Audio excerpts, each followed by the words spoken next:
আসসালামু আলাইকুম রহমতুল্লাহ। প্রিয় দর্শক, যারা ফেসবুক চালান ইতিমধ্যে হয়তো একটা আরটিভির একটা সংবাদ আপনাদের নজরে এসেছে। তাজিকিস্তানে হিজাব নিষিদ্ধ, বাতিল ও ঈদের ছুটি। ঘটনা কি? তাজিকিস্তান একটা মুসলমান কান্ট্রি, সেই মুসলমান কান্ট্রিতে হিজাব নিষিদ্ধ করলো, ঈদের ছুটি বাতিল করলো। এর কারণটা কি আমরা একটু আপনাদেরকে বিস্তারিত জানাতে চাই। আপনারা ভিডিও শেয়ার করে অন্যকে দেখার সুযোগ করে দেবেন, ঠিক আছে? নারীদের হেজাব পরিধান নিষিদ্ধ করে বিল পাশ করেছে মধ্য এশিয়ার মুসলিম অধ্যুষিত দেশ তাজিকিস্তানের পার্লামেন্ট।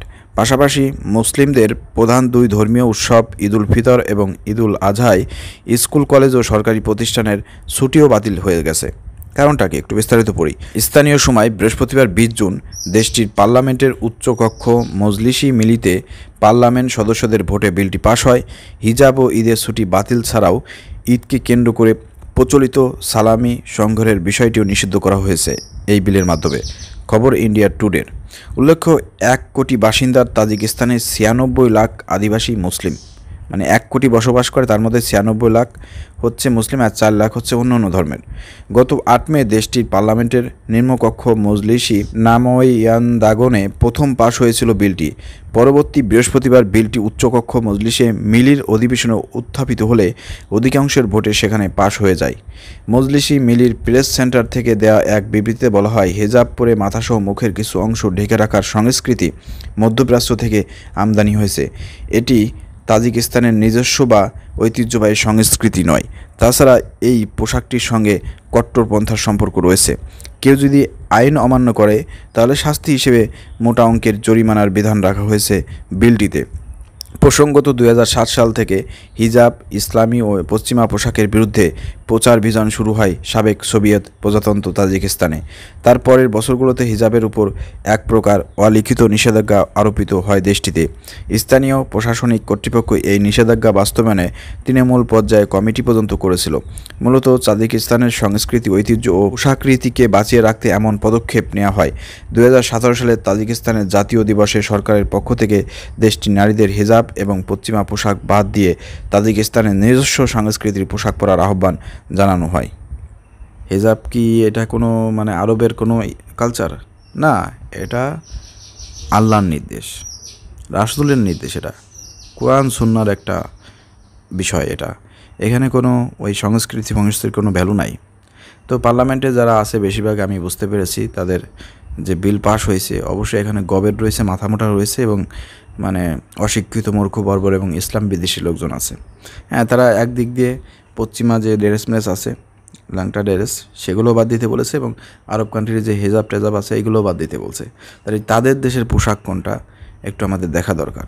তাদের দেশের পোশাক আসলে ইসলাম অনুযায়ী আছে কিনা সেটা একটু দেখার বিষয়। পোশাকের রীতি করার জন্য পোশাকের উপরে ধরেন যে দিয়ে দিয়েছে, রেস্ট্রিক্ট মারছে। চিন্তা করে দেখেন কতটা গবেট এবং মূর্খ। এর জন্য দায়ী হচ্ছে জনগণ। দেশের জনগণকে জেগে উঠতে হবে। এই যে রাসূলের আদেশ, আল্লাহর আদেশ, নিষেধ, হুকুম, এগুলোর বিরুদ্ধে পার্লামেন্টে যে আইন পাশ হলো, আপনাদের কোনো প্রতিক্রিয়া দেখতে পাচ্ছি না। জানি না আপনার কেমন মুসলমান, ঠিক আছে? 96 লক্ষ মানুষ এক জায়গায় বসবাস করে, 1 কোটির মধ্যে 96 লক্ষ মুসলমান। তারা এই বিষয়ে কোনো প্রতিবাদ করলো না, একটা ভিডিও আমরা পাইলাম না। চিন্তা করে দেখেন। আর এই হিজাব নিষিদ্ধ করে কী কারণে জানেন? কারণ এই হিজাবে তো মেয়েদের সৌন্দর্য থাকে এবং হিজাব দিয়েই তো মুখ ঢেকে রাখা হয়। তো মানুষের মধ্যে আকর্ষণ থাকে যে এই মেয়েটার মুখটা দেখব। যেসব মেয়েরা মুখ ঢেকে চলে, তাদের এই মুখ ঢাকার বিষয়ে তারা রেস্ট্রিক্ট দিয়ে দিল যে তোমরা মুখ ঢাকতে পারবে না। অনায়াসেই যে কেউ যে কোনো মেয়ের মুখটা দেখতে পারবে। তারা এতদিন ঢেকে রাখতো, এখন সহজেই তারা দেখতে পারবে। এটা আসলে যারা হিজাব পালন করে, হিজাব পরতে পছন্দ করে, ইসলাম অনুযায়ী জীবন পরিচালনা করতে পছন্দ করে, জান্নাতে যেতে চায়, খাস পর্দা করতে চায়, তাদের জন্য এটা খুবই কঠিন হয়ে গেল। আর এটার কারণে দেখা যাচ্ছে যারা সমাজের লুচ্চা আছে, বদমাশ আছে, ওই পার্লামেন্টধারী যেসব আছে, যারা এই যে ভোট দিছে, এদের কাজটা সহজ হয়ে গেল, ঠিক আছে? এরা তো মূলত ওই যে নিজেদের সংস্কৃতি রক্ষার যে বিষয়টা বলছে না, এটা শুধুমাত্র নামে। ওদের উদ্দেশ্য ছিল মেয়েদেরকে হিজাব খোলা, তাদের মুখ দেখা, চেহারা দেখা, সৌন্দর্য উপভোগ করা। এটা তাদের উদ্দেশ্য ছিল।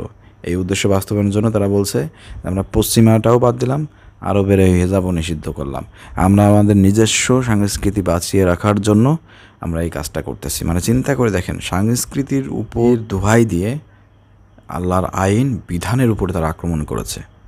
তোদের পতন অনিবার্য। তাজিকিস্তানের পতন অনিবার্য। যে কোনো সময় ওই বহির্বিশ্ব শত্রু এসে তোদেরকে আক্রমণ করে শেষ করে ফেলবে। কারণ তোরা আল্লাহর আইনকে এইভাবে মানে বাতিল করতেছিস, আইন করে বাতিল করতেছিস। তোদেরকে আইন করার ক্ষমতা আছে বেটা? এই জমিন যার হুকুম চলবে আল্লাহর। আল্লাহ আইন বিধান দিয়ে দিয়েছে। তোদের কত বড় সাহস, তোরা পার্লামেন্টে বসে আইন করিস? তোদের লক্ষ্য উদ্দেশ্য তো ভালো না, তোরা তো লুচ্চা বদমাইশ। তোরা তো মূলত হেজাব নিষিদ্ধ করে মেয়েদের অঙ্গ প্রত্যঙ্গ শরীর উপভোগ করার জন্য এই আইনটি চালন করছিস। আর ধোয়াই দিছিস কি নিজস্ব সংস্কৃতি। আর নিজস্ব সংস্কৃতি কিসের? কোনো সংস্কৃতি নাই, ইসলামী সংস্কৃতি। যদি মুসলমান হয়ে থাকিস তুই, তো বোঝা হয়ে গেছে যে তোমরা কেমন মুসলমান। অতি বিলম্বে বলতে চাই, এই ধরনের আইন নিষিদ্ধ করা হোক এবং ওই দেশে তাজিকিস্তানের যেসব ধর্মপ্রাণ মুসলমান ভাই বোনেরা যারা আছেন, আপনারা প্রতিবাদ গড়ে তুলুন। দরকার হলে আপনাদের পার্লামেন্টে যে ধরনের লোকজন আছে এদেরকে পরবর্তীকালে বহিষ্কার করুন, মানে তাদেরকে ভোট দিয়েন না। এমন লোকদেরকে ভোট দিয়ে পার্লামেন্টে নেন যারা কোরআন সুন্নাহর বিধান প্রতিষ্ঠা করবে, আর এরা বাতিল করতেছে। দোষ তুমি আপনাদের পরিবর্তন হইতে হবে। আল্লাহকে ভয় করুন। আল্লাহর আইন বিধানের উপর এরকমের নিষেধাজ্ঞা দিচ্ছে, তাদেরকে আপনারা অনুসরণ করতেছেন, তাদেরকে সাপোর্ট করতেছেন, দায়ভার কিন্তু আপনাদের উপরে আসবে। Be careful. আসসালামু আলাইকুম রহমতুল্লাহ।